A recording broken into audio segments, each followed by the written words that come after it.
Hi everyone, welcome to Learning Together. आज हम पढ़ा class 8 science chapter 1 crop production and management रे harvesting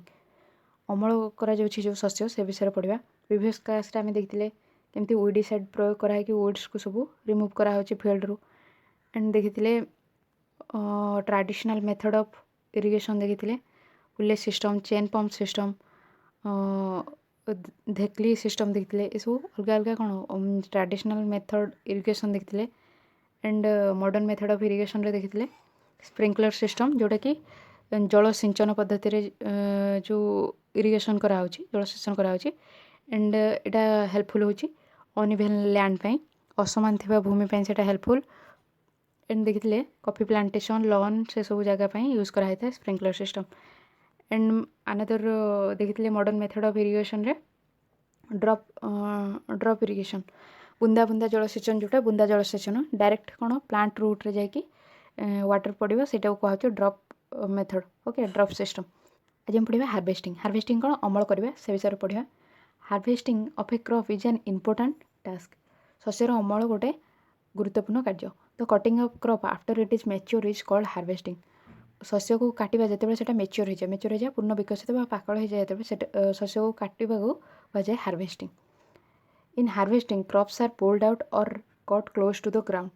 harvesting process रे शस्य को सब कौन टणा जाए किंबा ग्राउंड भूमि पाखर से गुड़ा सब कटा जाए पुल्ड आउट टणा जाए जमीक मुग बिरी से सब गछ को कौन पुल्ड आउट कराए शस्य सब कट कराए it usually takes 3 to 4 months for a cereal crop to mature यहाँ साधारणतः 3 ରୁ 4 मास नहीं था गोटे सीरियल क्रॉप को मैच्योर होगापाई सीरियल क्रॉप जमीक धान गहम यू क्रॉप को मैच्योर होगा 3 ରୁ 4 मास नहीं था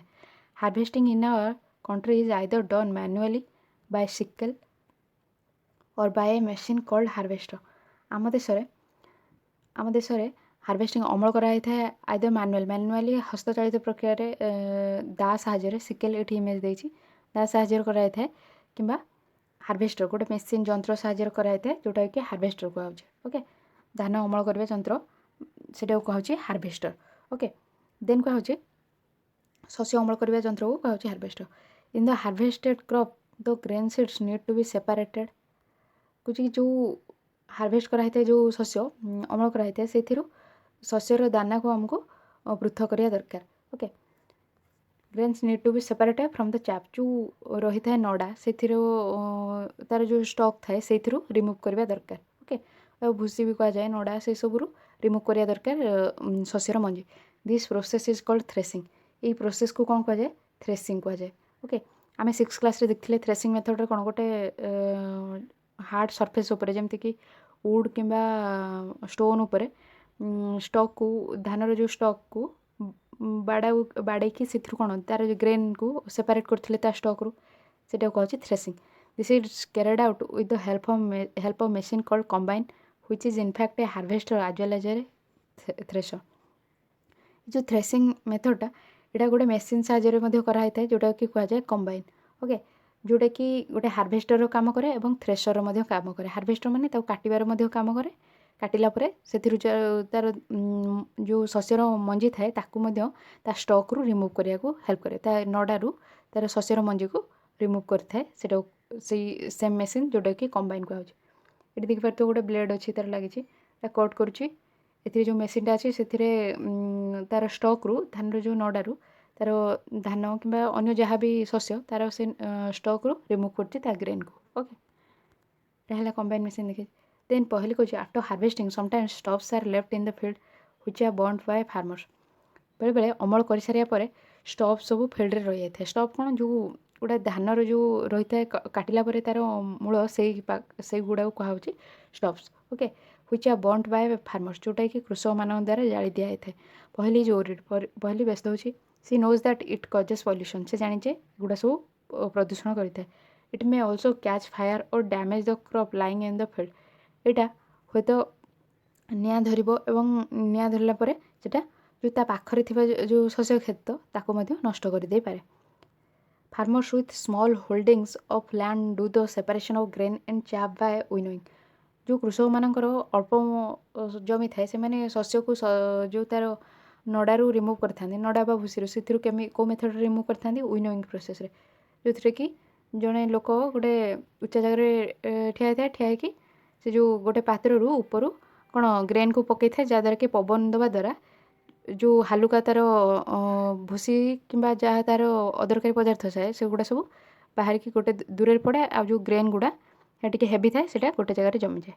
ଓକେ, ସେଇଟାକୁ ଆମକୁ ୱିନୋଇଂ ପ୍ରୋସେସ୍ କୁହାଯାଉଛି। ଦେନ୍ କହୁଛି you have already studied this in class 6। Class 6ରେ ତୁମେ ଅଲରେଡ଼ି ପଢ଼ିଛ। ଜଣେ ଓମେନ୍ ଦେଖିଥିବ ଗୋଟେ ଟେବୁଲ୍ ଉପରେ କ'ଣ ଛିଡ଼ା ହେଇକି ଗୋଟେ ପାତ୍ର ସାହାଯ୍ୟରେ ସେ ପକାଉଥିବେ ତଳକୁ କ'ଣ ଗ୍ରେନ୍କୁ ପକାଉଥିବେ, ଯେଉଁଟାକି ସେପାରେଟ୍ ହେଉଥିବ ଗ୍ରେନ୍ରୁ ଅଦରକାରୀ ପଦାର୍ଥ ସବୁ। ୱିନୋଇଂ ମେସିନ୍, ଏଇଟା ଗୋଟେ ୱିନୋଇଂ ମେସିନ୍ ଦେଖେଇଛି ଇମେଜ୍ ତା'ର। ଓକେ, ଦେନ୍ କହୁଛି ହାର୍ଭେଷ୍ଟ ଫେଷ୍ଟିଭାଲ୍। ଶସ୍ୟ ଅମଳ ସମୟର ଯେଉଁ ସବୁ କ'ଣ ପର୍ବ ସେସବୁ ବିଷୟରେ କହିଛି। After 3 or 4 months of hard work there comes the day of the harvest. 3ରୁ 4 ମାସ ପରିଶ୍ରମ ପରେ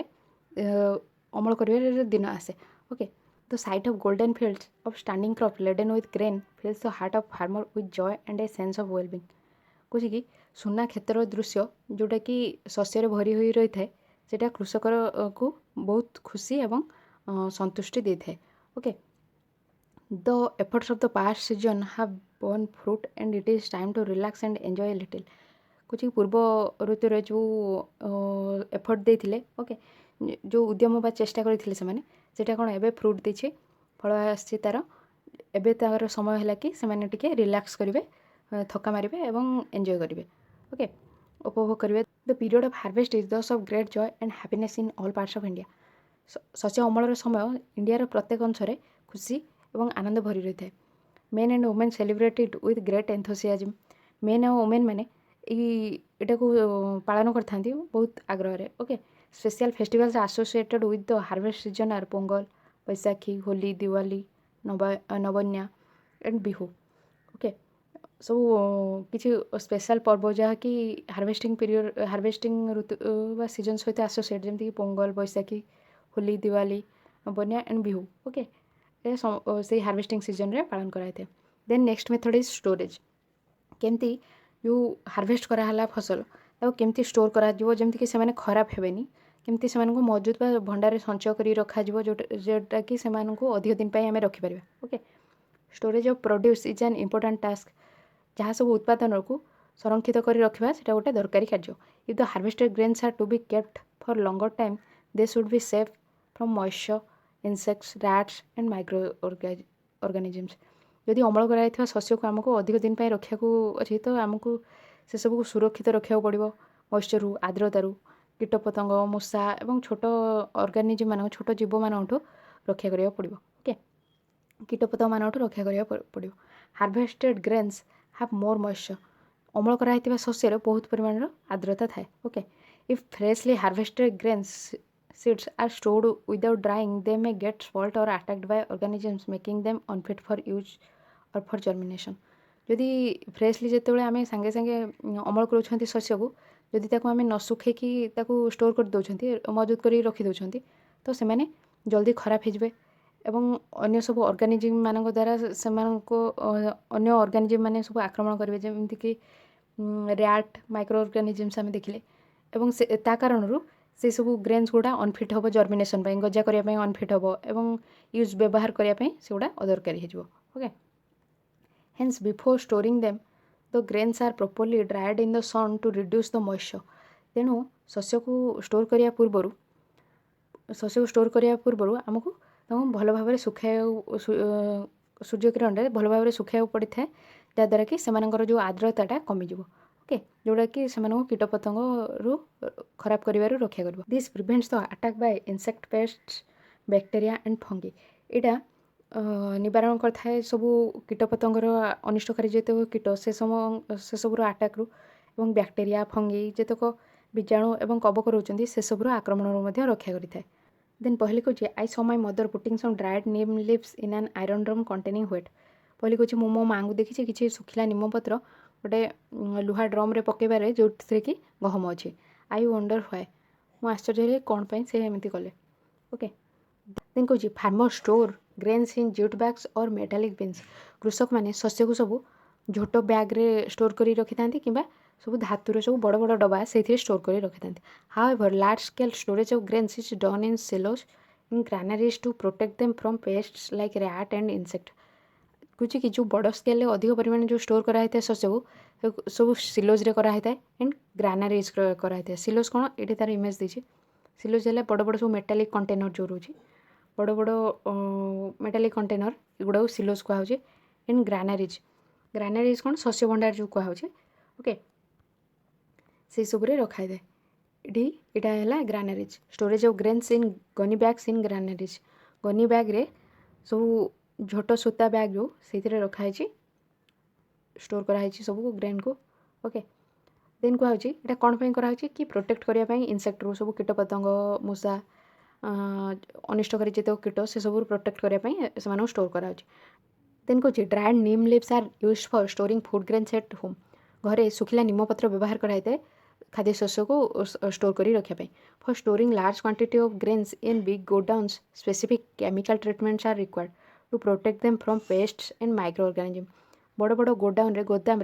सब शस्य को स्टोर कर रखापी से स्पेशल केमिकल रासायनिक ट्रीटमेंट कराई से रक्षा करने कौन ना पेस्ट्रु माइक्रो ऑर्गेनिज्म छोट छोट जीव और क्षतिकर जो कीटरू रक्षा करने से केमिकल ट्रीटमेंट कराई okay food from animals animal प्राणी मानू आमको कि खाद्य मिलूँ से विषय देखा एक्टिविटी 1.3 कही कार्य 1.3 make the following table in your notebook and completed ये टेबुलटा तुम नोटबुक रे बनाओ तो कम्प्लीट कर फूड लिख मिल्क जमी देखिए सोर्स कौ जगार मिलूँ से लिख सेमती अन्य किसी फूड सोर्स लिख एनिमल रू मिलूँ मीट फिश एंड एग ये सब लिखिपर कौ सोर्स मिलूँ लिख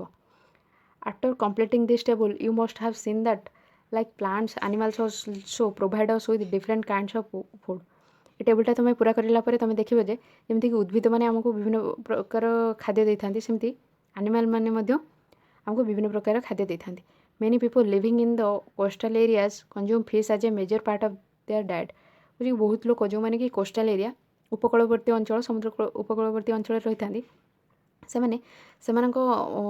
बहुत समय खाद्य स्वाभाविक खाद्य से इनक्लूड करते फिश को कंज्यूम करते खाद्य भाव ग्रहण करते in the previous classes you have learned about the food that we obtain from plants पूर्व क्लास रे तुम पढ़ी कि जो सब खाद्य आम प्लांट मान ऑब्टेन कर सब कौन कौन लीफी वेजिटेबल फ्रुट्स को सब खाद्य आम प्लांट मान पाँच से विषय तुम जानिछ okay We have just seen that the process of crop production involves a number of steps like selection of seeds, sowing its बुझे आम ए देखिले कि शस्य उत्पादन प्रक्रिया बहुत सारा स्टेप रोचे जमती कि मंजी को बाछवा कौटा कौन भल सीड से जानते केमती आम देखी कि गोटे पट्रे किसी पा नहीं कि सीड पकेले जोड़ा सब खराब सीड से सब पानी ऊपर भाग में भासु थाए जोड़ा भल सीड थाए से बसी जाए सीड सिलेक्शन कर देन देखिए सोइंग मंजी बुणा जाऊँगी देन फर्टिलाइजर एंड मेन्यूर आड होता then protection from the weed रू प्रोटेक्शन कराला देन हार्वेस्टिंग कराला देन स्टोर कराला ये सब मेथड देखले similarly animals reared at home और in farms have to be provided with proper food shelter and care सेमिति जो सब एनिमल को मान को घरे पाली था फार्म से जहाँ सब दरकार से खाद्य केमती बसवास करने जगह और जत्न प्रॉपर से देवार अच्छे when this is done on a large scale it is called animal husbandry केतबेले कहूँ जिते बहु परिमाण रे एटा करा जाउछि कि जमती कि फार्म रे अधिक परिमाण रे पोल्ट्री फार्मिंग है से कौन अधिक परिमाण रे पोल्ट्री रखा होछि सेटा कहूँ एनिमल हजबेंड्री ओके जिते सेटा लार्ज स्केल बहुत परिमाण रे करा होछि सेटा को एनिमल हजबेंड्री कहूँ देन पहली कही fish is good for health स्वास्थ्य फिश भल we get cod liver oil from fish which is rich in vitamin D fish आम कॉड लिवर ऑयल पाई जोटा कि विटामिन डी रे भरपूर ओके यहाँ पहली कौच ओके आमर ये चैप्टरटा सरला ओके क्लास 8 चैप्टर कंप्लीट है आमर देखिए एनिमल ठू भी किसी फूड मिलूँ केमती फूड को स्टोर कराऊँ ग्रानारीज रे सिलोज रे प्रोटेक्ट कराऊँ एंड लार्ज स्केल जो प्रोटेक्ट कराऊँ से केमिकल ट्रीटमेंट कराऊँ आमको कौन पेस्ट माइक्रो ऑर्गेनिज्म प्रभाव रक्षा करने से स्टोर करने पूर्व सन ड्राए कराऊँ सूर्य किरण सुखाऊँ जहाँद्वारा कि मॉइस्चर को कमा जापर ओके ये सब पढ़ले आज एंड देखिले हार्वेस्ट कराऊँ लार्ज स्केल हार्वेस्टर यूज कराऊँ जो बहुत परिमाण में हार्वेस्ट कराऊँ हार्वेस्टर यूज कराऊँ थ्रेसिंग मेथड रे देखिले थ्रेसिंग मेथड रे देखिले स्टॉक रू रिमूव कराऊँ ग्रेन को एंड विनोइंग मेथड रे देखिले ग्रेन रु रिमूव कराउची ग्रेन माने धान धर है धानर तार जो ऊपर चोपाटा रोचे सेटा रिमूव करा जो मेथड रे सेटा कहा विनोइंग जो मेथड रे धान को जो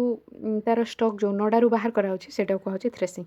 ओके ये सब पढ़िले आज आम चैप्टरटा सरला आमर देखिले 7टा मेथड सब कंप्लीट है आपन जदि वीडियो हेल्पफुल है तो वीडियो लाइक करेंगे चैनल को सब्सक्राइब करना तो करने और बेल आइकन प्रेस कले जो नुआ वीडियो आसे आपन तार नोटिफिकेशन मिल यार अदर पार्ट्स वीडियो आप वीडियो डिस्क्रिप्शन में देखिपारे कि चैनल प्लेलिस्ट जाए चेक करेंगे और जार भी नीड हो से शेयर करूँ okay thank you thanks for listening.